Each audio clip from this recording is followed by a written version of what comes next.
This is Bold Dominion, an explainer for state politics in a changing Virginia. I'm Nathan Moore. Well, folks, it's been a hell of a year. For the world, for the country, and certainly for Virginia and everybody listening at home. 2020 has hit all of us with enough social, political, and economic upheavals to fill a lifetime, and more news stories than we could possibly cover, even if this podcast posted every day instead of every other week. But hey, we'll give it a shot. To help us do this year in review podcast this week, Bold Dominion is crossing over with the podcast Transition Virginia. That's another Virginia state politics podcast that started at the beginning of this year. They document the transition of power in Virginia, now that we have Democratic majorities in both houses of the General Assembly. Sounds familiar, right? Yeah, well, Bold Dominion and Transition Virginia have both done episodes on Virginia elections, Black Lives Matter, legalizing cannabis, and lots more. We each bring our own flavor to it, but still, we're pals. So, this week's episode is basically one big roundtable with me and Bold Dominion producer Aryan Balu, as well as Transition Virginia co-hosts Michael Pope and Thomas Bowman. Now, we've edited this conversation to just feature the best bits, but if you want to hear us prattle on for a whole hour, you can do that over at their website, transitionva.com. Without further ado, let's jump into our 2020 retrospective. Well, let's get right into it, guys. I think there was one story, the most obvious story that dominated everything. That is the coronavirus. I think one thing that was perhaps a positive for Virginia is that we've got the only governor who's also a medical doctor. And I think it's possible, I think it would be fair to say that actually helped Virginia in this crisis. Does anyone agree or disagree with that assessment? Yeah, I mean, I think Ralph Northam early on in this thing, he took some lumps here and there for how things were handled. But all in all, I do think that having that medical background certainly helped inform his decisions from kind of a public health perspective. And partly we got lucky, right? It's not like we had no cases, right? It's been still not good, but it has not been the sort of complete disaster of some other areas. And I think his leadership as a doctor partly, but I think also just having a clear, consistent person who's communicating well about this stuff, and you can contrast that very obviously with DC, where the response was I mean, everything from conspiracy theories to pretending it didn't exist to all the other sort of disastrous communication that Trump was involved with. So this is the one thing that I've been studying in my consultancy since the pandemic began, and I do have a little bit of shade to throw, not so much at Northam, but in the entire process, and a few really heavy criticisms, frankly. One, pulled us out of lockdown way too soon, succumbing to pressure from the business community, who mistakenly believed that we could reopen the economy, and anybody who was paying attention to the science could tell you that wasn't going to be the case. But for one, they should have had a public mask order this whole time. We would not necessarily be where we are today if they had done that. And also, indoor dining and allowing that to continue is ridiculous. That's the number one highest risk activity. Keeping gyms open, houses of worship open, these account for over 50% of Virginia's cases. The most recent one is the curfews. There is no science behind curfews, and there is a lot of science that it's not the time that matters, it's the activity that matters, right? So I actually, doing messaging in my day job, have a really big issue with arbitrary and capricious public health orders. I think that the governor would have been far better served just from doing the things that the CDC has recommended from day one and sticking to the science and letting the results speak for themselves, because you can't negotiate with a virus. It's just looking for hosts to infect. It doesn't care the words that come out of your mouth or your rhetoric or who you vote for. In history and looking back, you'll just be far better served doing what you need to do from the start. So those are my bones. But I would say Virginia, of course, has fared better than many of its southern neighbors. But at the same time, we could have done better. I want to push back a little bit. I mean, far be it from me to spend a lot of time defending Ralph Northam for anything, but I have a lot of sympathy for governments that have reopened, especially now in the latest months of the pandemic, without any sort of top-down like money coming into individuals and businesses. You want to talk about indoor dining? Like there's no doubt that indoor dining is a significant, spreading event for coronavirus. But if those businesses, like small businesses, close down now after, a paltry $1,200, and then, now we're getting $600, like they will shut down permanently. Oh yeah. And so, like, it's hard to I find it hard to fault a state government for keeping those sorts of businesses open, because I mean, livelihood is important, especially for business owners.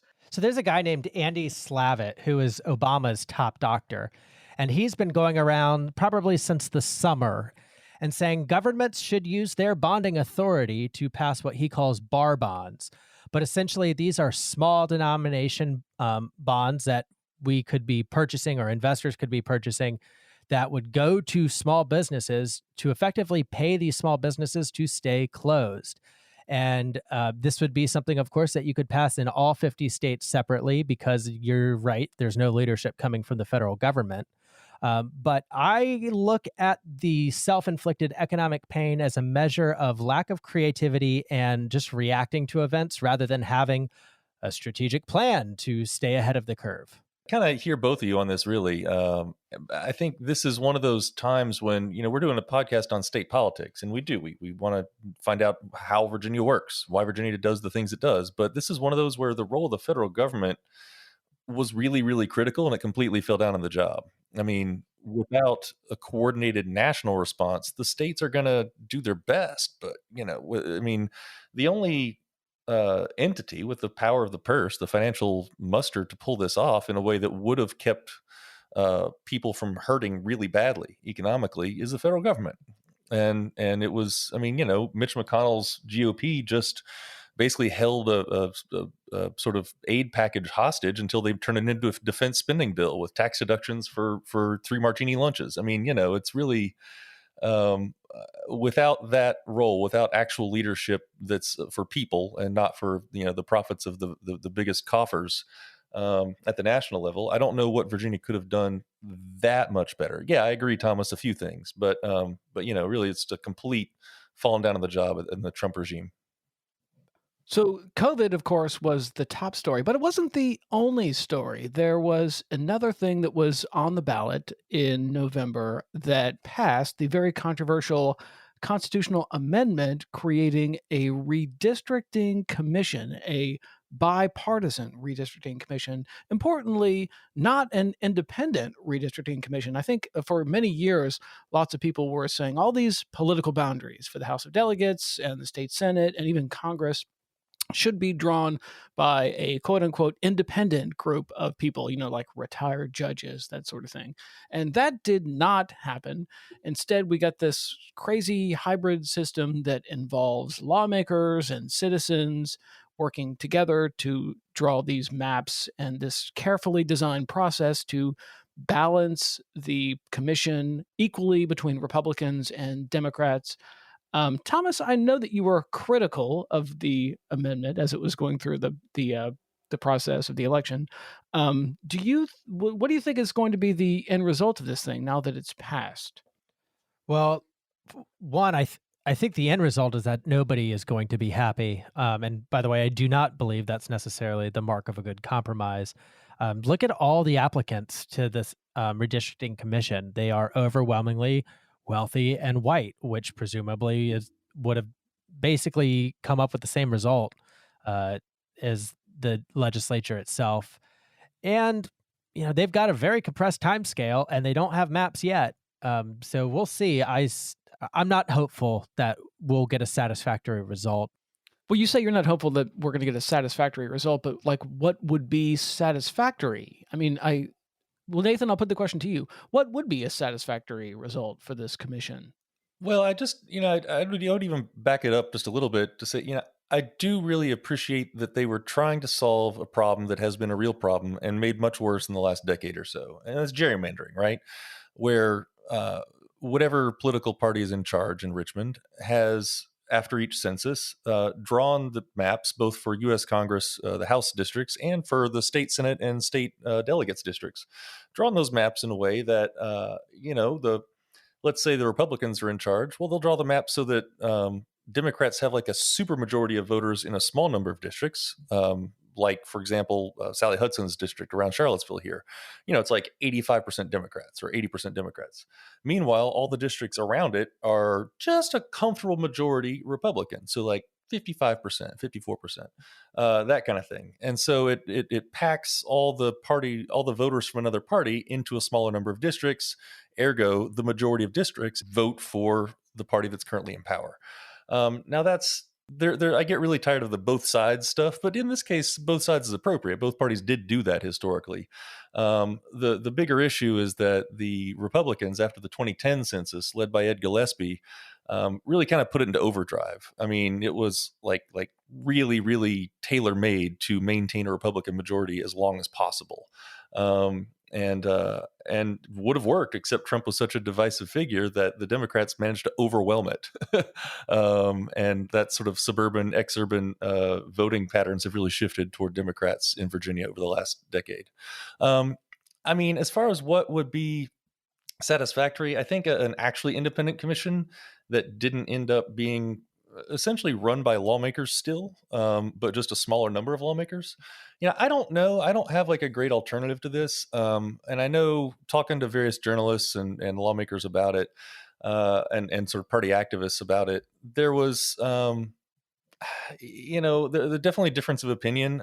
Some people said, oh, hey, it's a step in the right direction, but it definitely has problems, but at least it's a step in the right direction. Others were like, it actually doesn't really improve things that much at all, and now we're never going to come back to it. So what's actually better?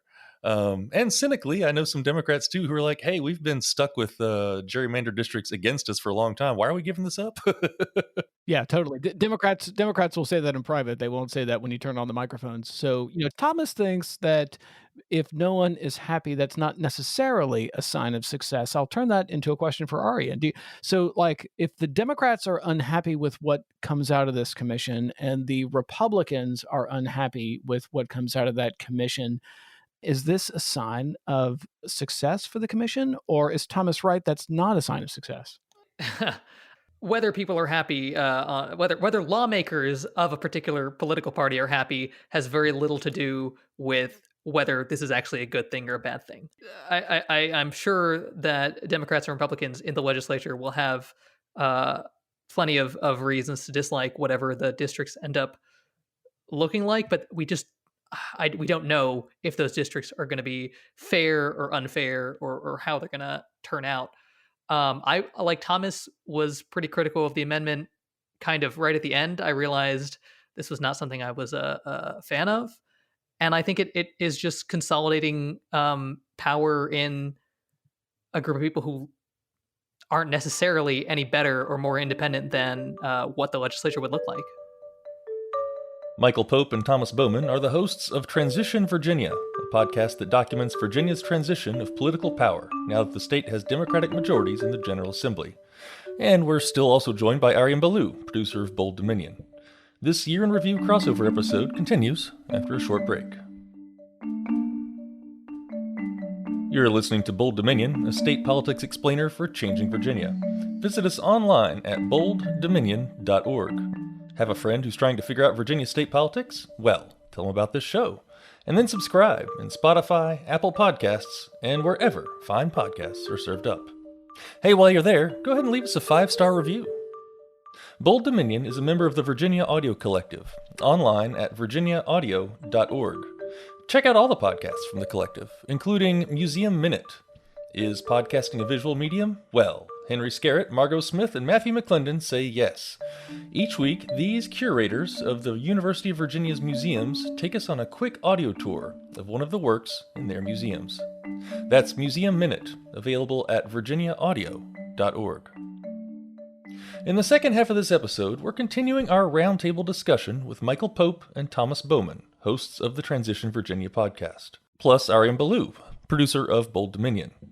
The four of us are drilling down into what got done in terms of criminal justice reform and what we might see from Virginia's legislature in the year ahead. Here on Bold Dominion, we edited down the conversation to about a half hour, but if you want to hear the four of us prattle on for a whole hour, you can listen to the longer version of this conversation at transitionva.com. So another very important thing that's happened this year is all of the criminal justice reform, the policing reform that's come out of the Black Lives Matter movement, which includes removing Confederate monuments. You know, this is there was so much legislation to come out of the General Assembly. It's actually impossible to even talk about it all. But I will just sort of name the top line thing that, for me anyway, I think one of the most significant things is the ban on pretextual policing. So, it used to be that a police officer could pull you over because they smelled marijuana. Well, guess what? They pulled over black people because they smelled marijuana. Or they could pull you over because there was something dangling from your rear view mirror. I think if people are listening to this podcast right now as they're driving, it's likely they've got something dangling from their rearview mirror, like a parking pass. Well, guess what? Police used to be able to pull you over and use that as an excuse. And guess what? They pulled over black people. So the fact that they changed the laws on pretextual policing, so that's no longer a primary offense where they could pull you over, it's now a secondary offense. So they can no longer pull you over because of the smell of marijuana. They can no longer pull you over because you have something dangling from your rearview mirror. That's a significant step. The lawmakers also change the way jury trials work. So you can now have a jury trial, but not be sentenced by the jury. You can have the judge issue you a sentence. And this is a very important development because juries are notorious for having ridiculous sentencing. And so people would avoid having a jury trial because they didn't want to be sentenced by a jury. So this is a change that will have far-reaching consequences for the criminal justice system for many, many years to come. Some failures that are worth talking about. The most significant is chokeholds. So one of the big things the Black Lives Matter movement was very concerned about was banning chokeholds. Well, guess what? Lawmakers did not ban chokeholds. They want to tell you that they banned chokeholds, but they created a limitation for chokeholds that allows police officers to use a chokehold if they feel like their life is in danger or anybody else's life is in danger, which means they've got an out and they're going to use that at every opportunity. So this chokeholds thing was not nearly as strong as it could have been or advocates wanted it to be. And then there's also the issue of expungements, where the House and the Democrats in the House and the Democrats in the Senate could not agree on how to do expungements, and so they didn't do it. And that actually happened during the regular session before the pandemic, and then they came together in the special session, and they had the same disagreement, and they could not figure it out, and so they once again punted. And so we still have no action on expungements. Hopefully we'll see something in 2021, but I guess we'll have to see. A lot to unpack here with criminal justice reform and Black Lives Matter and even Confederate monuments. What do you guys think the highlights were? Well, certainly the reforms you mentioned are probably the most concrete things to come out of it. I actually was wondering if you all, what you all thought about how the Black Lives Matter movement in Virginia will, that's one, your podcast cover that, our podcast cover that. How is that gonna, what can we look ahead to 2021 in terms of some of the demands of that movement and what comes of them? I mean, we're going to get an answer to that relatively quickly with the legislative session coming up in January. I know Sally Hudson talked on the podcast about how what we got done in the special session was kind of like a down payment or a promise or, a holdover until we could get some boots on the ground in January. So I don't know what it's going to look like. I am hopeful that we get something a little more progressive than that first step that we got this August. But I mean, we'll have to see in the next month or two. My guess is that it comes back up in the, at least in the Democratic primaries, with right now 2 Black women and Justin Fairfax also running for governor. Terry McAuliffe put somebody to death, right? When he didn't necessarily have to. This is going to be something that is going to be a clarion call in the Democratic primary if they want the support from the Black community, especially if that nominee is not Black. So I think we've got more to hear on it. When we look at the demands of today's Black Lives Matter movement, now it's a widely disparate movement. It's not as if there's one organization that you can look to, but a lot of those demands are encapsulated really nicely in the national The Movement for Black Lives website has a platform that's published. It's a remarkable political document. There's a lot in there about policing and criminal justice. Also, a lot about symbols of racism. Okay, so that's something that we've certainly tackled here in Virginia. Richmond has removed a lot of its Confederate monuments, and the Lee statue is, I think, still languishing in court. Back here in Charlottesville, it feels like statues have been talked about to death for the last 4 years, or 5 years even. And we've got one removed. The others are basically scheduled to be removed. I was talking with Don Gathers about that. He's a preacher here in town and sort of one of the leaders in Charlottesville's Black community. And he and I have talked about this a couple times where it is important that symbolism of these things, as you approach, as you walk downtown, as you enter the like legal space where things have to happen, in a court, to have these figures looming over you as you do that is really a scar and a stain on our community.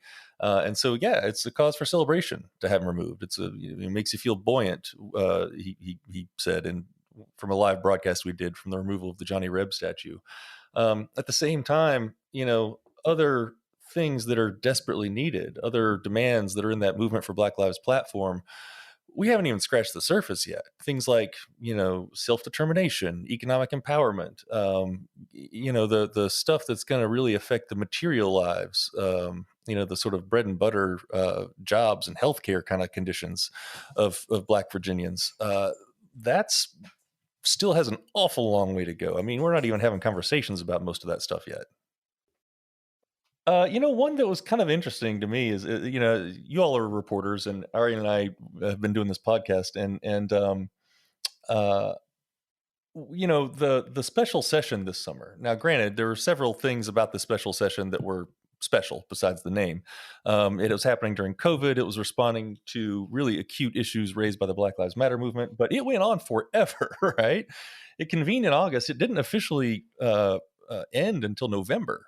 And so, I mean, it was actually longer than the regular session. And one thing that's important to point out about that is during a regular session, the lawmakers meet every day. They don't meet on weekends necessarily, although sometimes that happens. But even on like MLK Day, they will be meeting.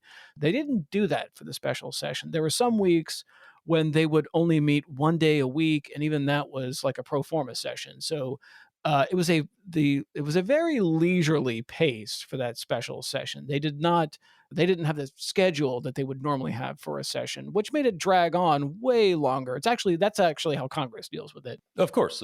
And I don't discount any of what you just said. At the same time, though, there have been some murmurings, and I've heard these conversations occasionally about really a need for, Virginia is a modern tech economy with a lot of things going on and more than 8 million people these days. It's not sort of an agrarian space where little changes and we can meet, for 30 days once a year to make a few little changes around the edges. I mean, there's some stuff that comes up that the state needs to address. And so, yeah, there has been some talk about, do we move toward a system with a more year-round professional legislature, or do we keep doing this kind of citizen legislature model where, everything gets slammed into just a few weeks and then everybody goes home to some other job that they are somehow able to leave for 6 or 8 weeks? Yeah, I think you really hit the nail on the head earlier, too. This counts for Virginia, although our Constitution's been updated more recently, but this counts for Virginia and the federal government. If I've learned one thing from 2020, it's that a piece of paper written in the Enlightenment age is no basis for an adequate system of government in the age of information. Life moves too fast. You can have computers identify smart policy now, right? And faster than humans and like sitting and pushing pencils can come up with. Look, also, I'll extend that to some of the stuff that some of the bureaucracy in Virginia too. The unemployment office was overwhelmed. It's still overwhelmed, and it's still not paying out what people are owed. And it's still processing stuff from like claims from July. This is humiliating, in my opinion, for any government, Republican or Democrat. And, there's not really a partisan blame here. It's been neglected by both parties forever, since it was created. And nobody's gone to the mat over expanding unemployment benefits, right? And leading up to 2020. And so now when we're in a crisis, we're realizing that, in addition to a part-time unprofessional legislature not being adequate, by the way, there's no congressional research office or congressional budget office or equivalent in Virginia, right? So when you get a fiscal impact statement from an agency or the administration, generally speaking, you don't actually know if that's true. But when the governor doesn't want a bill to pass, and any governor doesn't want a certain bill to pass, they can spike the fiscal impact statement. It is just a thing that they can do and have always been able to do to prevent something from passing. And then the ledge just kicks things over to administration or to appropriations to go die, just like they did with the right to work bill, right? It had a bunch of Democratic votes and then just died without a hearing. The bureaucracy as is just completely inadequate. And Thomas, I just wanted to echo that too with the unemployment claims. I think what 2020 has taught me or shown me is that every trend that was already there, every sort of problem or issue that we might have had has just been brought into really, really stark relief. And so, lagging on sort of administrative capacity to deal with this kind of thing, that's playing out in unemployment in just exactly the ways you said. I mean, people, the office is barely answering their phone now because they've been so overwhelmed with like literally millions of claims over the last 9 months. But then other things too. I mean, in general, the economic inequality, minimum wage issues, poverty issues in Virginia, I feel like are incredibly underreported. And the other one that's going to blow up in our faces, honestly, pretty soon, I'm afraid, is the eviction crisis that's going to happen. I mean, there's been a moratorium on evictions for the last, half year maybe? But, unless that's extended, and even eventually it will not be there. Eventually the moratorium on evictions will go away. And you'll have people who owe $5,000, $6,000, $7,000, $8,000, $10,000 in back rent. Where's that money going to come from? You're going to have a glut of people out in the streets really quickly. People who don't have work, people whose unemployment claims, sort of expanded unemployment benefits, are also going to hit their cap, and people who are going to be homeless. And so, I mean, this is not going to be a small problem. It's going to be an awful lot of people having to deal with this at once.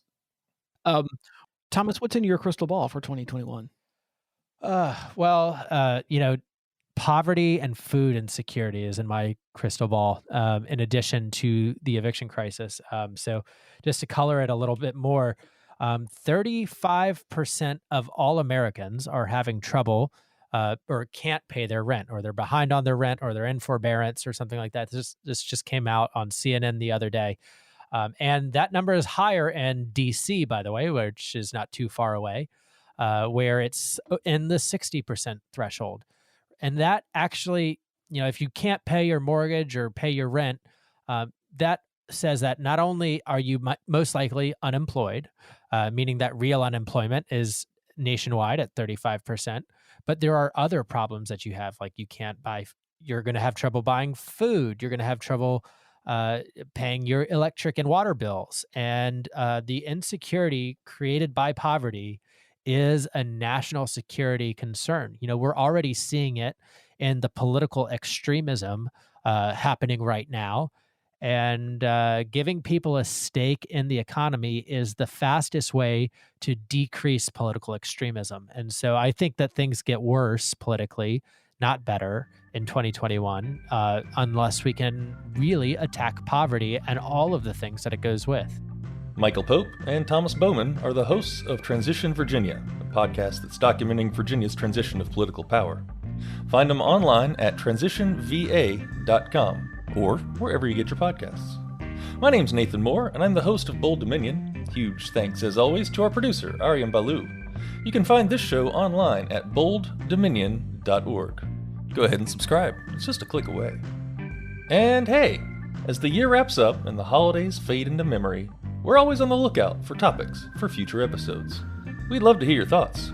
Send your ideas to our email address, bolddominion@virginia.edu. That's bolddominion@virginia.edu. You can also direct message us on Facebook, Twitter, or Instagram. Happy New Year, y'all, and make sure to keep social distancing.